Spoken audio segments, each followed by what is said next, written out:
Basi siku moja makutano walipojua kwamba Yesu yupo mjini, walimfuata. Naye Yesu akawakaribisha, akanena nao kwa kuwafundisha habari za ufalme wa Mungu na kuwaponya wale wenye haja ya kuponywa.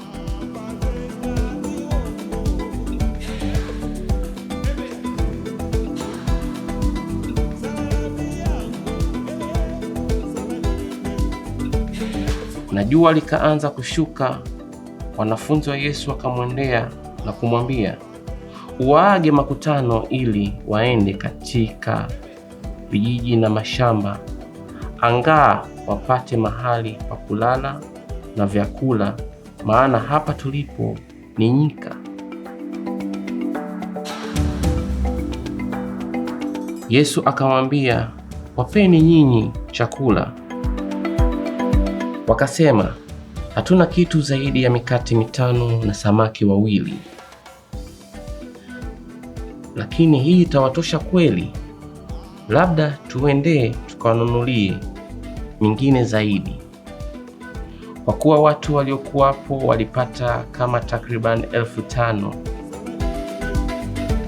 Yesu akawaambia wanafunzi wake, wakitisheni watu kwa safu, kila safu watu 50.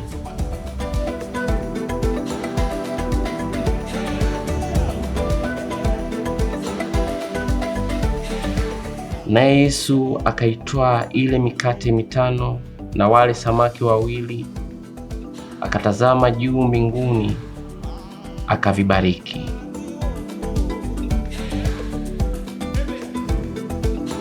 Tena akawapa wanafunzi wake ili wagawiwe makutano.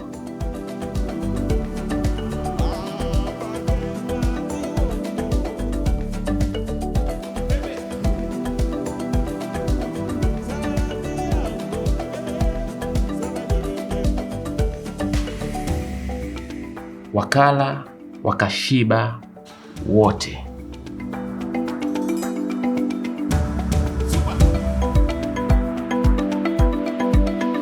Wale wanafunzi wakakusanya vipande vilivyobaki na wakapata vikapu 12.